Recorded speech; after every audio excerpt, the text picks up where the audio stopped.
purpose of the talk today, talk about skin disinfection and the importance of it to the aesthetics sector in general. Obviously, an aesthetics infection can range from an uncomfortable delay in speed of healing through to something rather more serious that requires remedial surgery to rectify. We've been working with Hamilton Fraser, one of the prevalent insurance companies in the aesthetics sector, and they've looked at their data over the past couple of years. And in 2016, 30% of all of the claims that they received were infection related. So it's prevalent across the industry, and I'm sure there are people here that have experienced problems with infection over the years. As the industry increases in size, which it is doing, and it will continue to do so, I'm sure, as has been covered today, not only do we want to bring the percentage down from 30%, but of course we want to bring the absolute number down as well, because if the the size of the sector is increasing, it's going to stay the same if we only reduce the percentage. So there's a big challenge in terms of addressing infection, and it's something that is basically addressed and reliant upon two aspects: how one conducts the disinfection of the skin and the products that one uses to do the disinfecting. So very briefly, the method, and I'm certainly not going to try and educate you on how to go about disinfecting the skin because you're far more qualified than I, but just a few pictures for your amusement and interest. I like this picture very much indeed. A very good example of one of the early model laser equipment in the background, but what I really like is the smile on this chap's face, because he's clearly proud of the job that he does. And that is a very important thing that you need to get from your cleaners of your clinics and your premises. There are apocryphal stories that I'm sure you'll be familiar with of, for example, the cleaners coming into the intensive care ward and unplugging the life support system to plug the floor sweeper in. And it wasn't so many years ago that the NHS decided it would be a good idea to make sure that the cleaners weren't using the same cloths to clean the toilet as they were the sinks. Very not so many years ago, I can assure you.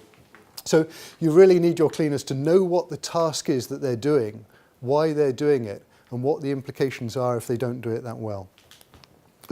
This one always scares me. My thanks to my girlfriend for giving me credit to put this one up.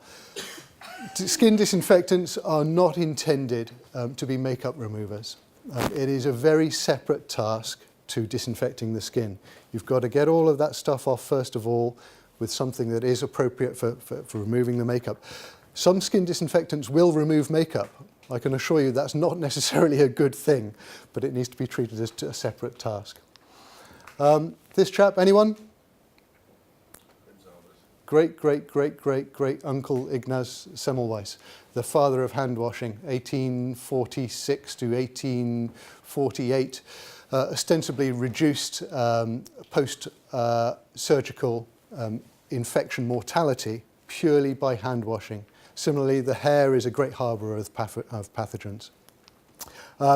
Gloving and even double gloving is a very good means of keeping a very clean, sterile environment once you've prepared your area and then about to start your procedure, actually to double glove within the field of operation, which is termed the sterile procedure, and obviously it's important to keep that as clean as possible. And one of the things that I'm aware of is that things often get transferred in and out of that area, which is a very bad thing.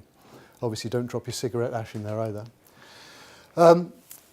The do's and the don'ts and the whys and the wherefores, you all know these far better than I do or need to cover. But needless to say, things like pathogen transfer and areas that you may touch, either intentionally or not, of the face when you're conducting the procedure, very important to make sure that they're all thoroughly disinfected, whether they're anywhere near what you're going to be addressing or not. And also have a what-if contingency plan. What if the phone rings? What if your receptionist needs to see you? Or what are you going to go and answer that? Then what have you got to do? You've got to take your gloves off, you've got to disinfect again, you've got to put gloves on, etc. You've got to have plans for dealing with those things. So the other aspects are those which I'm most interested in talking to you about, are the disinfectant that you use. And the reason that this is more important, if you like, than how you go about it is because no matter how thoroughly you disinfect the skin, if you're not using a disinfectant that's going to do a good enough job, you might as well not bother. I don't know how familiar you are with the disinfectants that you use and why they are good at what they do or not so good at what they do. but there are a number of determinants as to whether a disinfectant is a good performer or not. The first of those is the ability to kill the required spectrum of pathogens, and by that I mean whether they kill bacteria, fungi, viruses, and/or spores. The log reduction achieved, and that is literally what percentage of what you've got there you managed to kill with the disinfectant. So I'm sure in the supermarket and on your disinfectants you will have seen a claim of 99.9 or 99.99, etc. That is the log reduction. Every disinfectant requires a contact time, and that is the time that it is wet and in contact with what you're trying to disinfect. And it takes that time in order to achieve that log reduction. The other aspect is that of skin compatibility, because there are some very harsh skin disinfectants available. If you covered yourself in petrol and lit yourself up, yes, you would disinfect the skin very well indeed. It wouldn't do you much good. So the disinfectant that you use has to be very compatible with the skin as well. And quite often, the skin disinfectants in circulation, traditional skin disinfectants, ride a very thin line between being able to kill the pathogens on the skin and causing damage to the skin itself. These top three in Europe are measured by EN standards, European Normative Standards. Everyone familiar with those? Vaguely, maybe? No? Okay, well, these standards basically say, yes, it kills bacteria or fungi or viruses, etc. It does it in this amount of time, and it achieves this level of kill. The problem with EN standards is they are not very exacting, and some of those EN standards allow very long contact times. Now, what that means to you in practice is that your patient is here and you disinfect the skin, and if they have a 5-minute contact time, you've got to wait for 5 minutes before you do anything, before they achieve the claimed contact time disinfection. Some of those EN standards allow an hour's contact time. Now, I don't know how many of you disinfect the skin and chat for an hour before you proceed. You could talk about the holidays, etc., and where you're going, but that's not at all practical. And in terms of skin compatibility, it's about the patient's safety, the patient comfort, and also whether or not what's being used is conducive to skin recovery. Because, as I said, a lot of those disinfectants cause a chemical burden, and they actually slow skin recovery. The usual suspects are things like chlorhexidine gluconate, the isopropyl alcohol, povidone iodine. Just briefly, all are poisons. They all ride that thin line between killing the pathogens and being harmful to the skin. Chlorhexidine gluconate is probably the most widely in use within the aesthetic sector. Very popular indeed, and none of these, it's fair to say, have developed greatly at all in the past 30 years. They're all perceived as doing a good enough job, which it can be said they do. Chlorhexidine gluconate doesn't do an awful lot other than be bactericidal, so kill bacteria.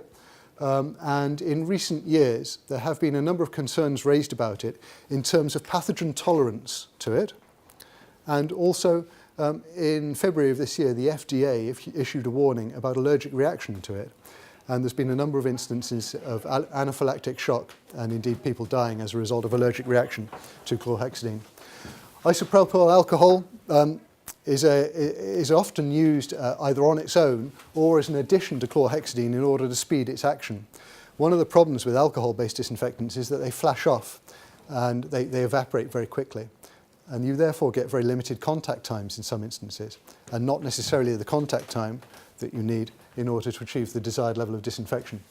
And povidone iodine, similar level of performance delivered in terms of what it does, but unfortunately it leaves a rather nasty brown yellowish stain, which in the aesthetic sector isn't especially conducive to allowing the patient to walk down the high street after the procedure. So those disinfectants, it's fair to say, they very much are the best that's been available, and as I said, for some 30-odd years. But like the chap in the pub car park who boasts that he's got the fastest car, it's only the fastest car until someone else pulls in a faster car. And that's very much what's happened recently, because Clinisept is a new skin disinfectant using a completely new technology that makes these chemistries look far less appealing by comparison. Clinisept is ridiculously effective. It is broad spectrum, so it's bactericidal, fungicidal, virucidal, and sporicidal. And again, I don't know how much you know about microbiology, but just for your background, it works in a sort of a pyramidal hierarchy. So bacteria, very easy to kill. Fungi, next level, bit more tricky. Viruses, bit more tricky still. Spores, very much the tough nuts. If you can kill spores, you kill all of them. Very high log reductions, 6 log reductions in seconds. We've got evidence down to 15 seconds, the shortest contact times possible. And in fact, it's not necessarily 15 seconds because the laboratories can't physically conduct the tests any faster than 15 seconds, so we're achieving those log reductions within the 15 seconds. But they also combine a very desirable safety profile in terms of skin compatibility. So it's got a skin-neutral pH. We talked about pHs earlier. The pH of this product is about 5.8. It's non-sensitizing, dermatologically tested, non-toxic, non-mutagenic, non-irritant to skin, non-irritant to eyes, and most importantly, it's non-cytotoxic to regrowing skin cells, even to regrowing skin cells, not just skin cells. No hazard labeling, of course. The chemistry is based upon a very high purity and stabilized hypochlorous. Hands up anyone who's heard of hypochlorous? Thank you, team over there. So hypochlorous, there's a lot of it in this room because it is what powers the human immune system. It is in our white blood cells, swimming around, doing its thing, looking for invading pathogens. If we are unfortunate enough to cut ourselves, phagocytes, which we have an example of here, and I'm not going to touch the screen to try and play you the little video, but have a look on YouTube, phagocytosis. You will see a very interesting little effect like a Pac-Man chasing around the bacteria. When the neutrophil engulfs the bacteria, it spontaneously produces very small quantities of hypochlorous acid. So all that we're doing with this product is providing a chemical replica on the outside of the skin of what's naturally on the inside of the skin too. So hence its great compatibility. It's been around in essence for a long time. 102 years was the first paper written on hypochlorous in the British Medical Journal by a chap called Professor J. Lorraine Smith. And he observed not only the fact that it had a skin-neutral pH, but that it was highly effective in its antimicrobial efficacy, but also that it was greatly beneficial in wound healing. Now, the level of efficacy of the hypochlorous, to put into context, depending upon which academic papers you read, is between 80 to 300 times that of hypochlorite, and that is bleach that you would buy in the supermarket. So we're talking very highly efficacious performance. And since then, there have been multiple papers written on hypochlorous. There are some of them. There is one of the most recent on its use in chronic venous and diabetic leg ulcers, because it is highly effective at not only killing biofilm, but also dissolving it as well. The only problem with it, in its natural form, it has a half-life of 48 hours. So until now, it hasn't been able to be stabilized. And all of those multiple papers have predominantly been written using manufactured hypochlorous, where they've made it and run off down the corridor and done something with it, put it on a venous leg ulcer, for example, disinfected the skin with it before it decays and becomes benign. And so what we've achieved is the stabilization of that same chemistry in a very pure form that enables it to be bottled, put on a lorry, put on a shelf, delivered to the clinic, with a 2-year shelf life, and it's well in excess of 2 years. The evidence to substantiate that, we've got all of the EN standards that we need to prove its bactericidal, fungicidal, virucidal and sporicidal efficacy, and we've got all of the skin compatibility data as well to prove the claims of its skin safety. A chart to talk through quickly about the difference between this chemistry and the chemistry that we've been using for 30-odd years and been perfectly happy with. So I mentioned the fact that traditional skin disinfectants are weak poisons, and they ride this balance between killing off the pathogens and being harmful to the skin. Well, they do that by ostensibly being very strong indeed. 2% chlorhexidine gluconate, which is one of the weaker strengths you can get, is at 20,000 ppm, that's parts per million. And going right up to 70% alcohol, 700,000 ppm. But even though they're incredibly strong, they're only antimicrobial, so they're killing bacteria. They're not very good at either viruses or fungi, and they certainly don't kill spores. Now, I'm not saying that you have a great problem of spores in your clinics, because you absolutely don't, I'm quite sure. But what I am saying is that they're not sporicidal, even with an hour's contact time, because 13704, which is the European normative standard for sporicidal efficacy, allows an hour's contact time, and they even don't achieve that in an hour. So that gives an indication as to how effective they are in being antimicrobial. And there's the tolerance concerns that I mentioned earlier, and also the compatibility with the skin in terms of mucous membranes as well. You mustn't get it in the ear canal, chlorhexidine, for example. You don't want to get it in the eyes, you don't want to swallow it. It doesn't do you any good in a number of iterations.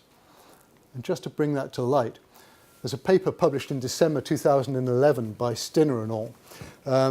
Based on the results of his study, he trialed a number of strengths of chlorhexidine and tested its efficacy against timeline. And he recommended that 4% chlorhexidine, so that's twice as strong as the weakest on that chart, be given at least a 2-minute contact time. Okay, 2 minutes.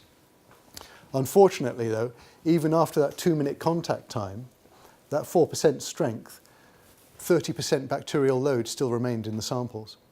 So it's not very efficacious in terms of providing you with a clean start point before conducting your procedure. I've added in Clinisept onto the bottom there. And the key point that I'd like to make that is indicative of how strong and efficacious this chemistry is that it's just 250 ppm. And yet, not only is it antimicrobial, it's fungicidal and virucidal, and also sporicidal in seconds.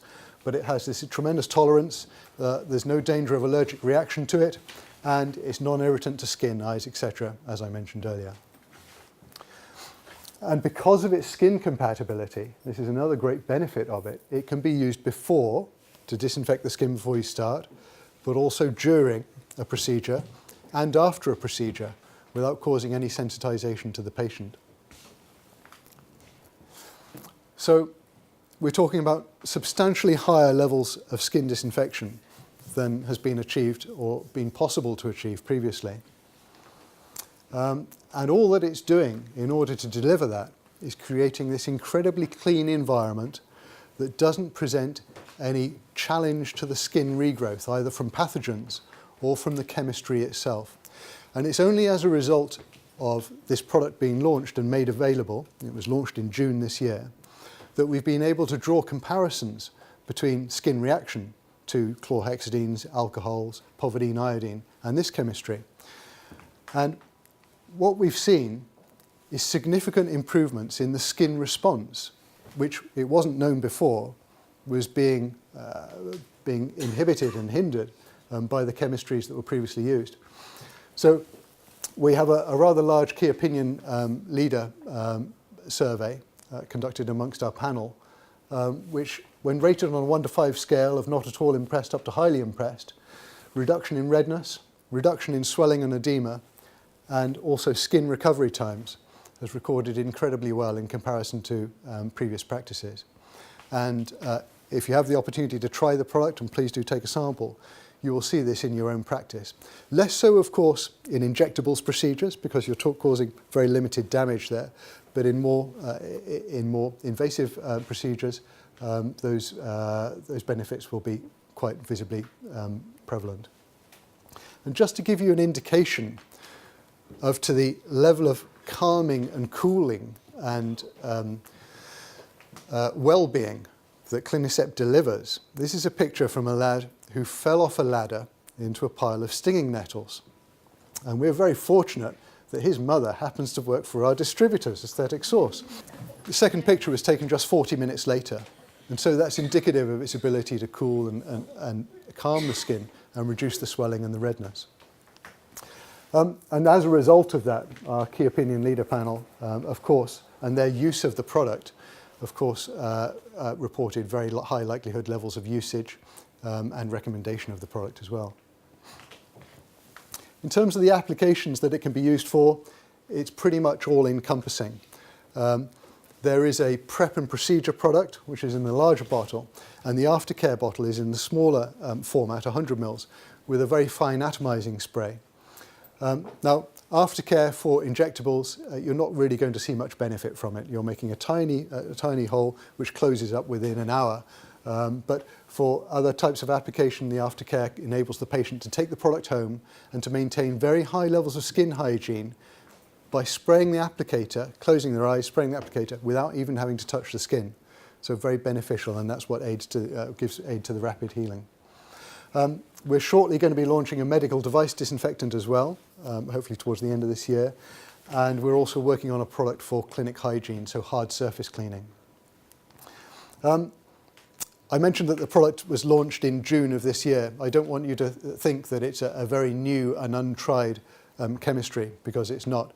It's been in use for quite a long period of time, and another division of our business has been serving the ear piercing sector for the past 3 years.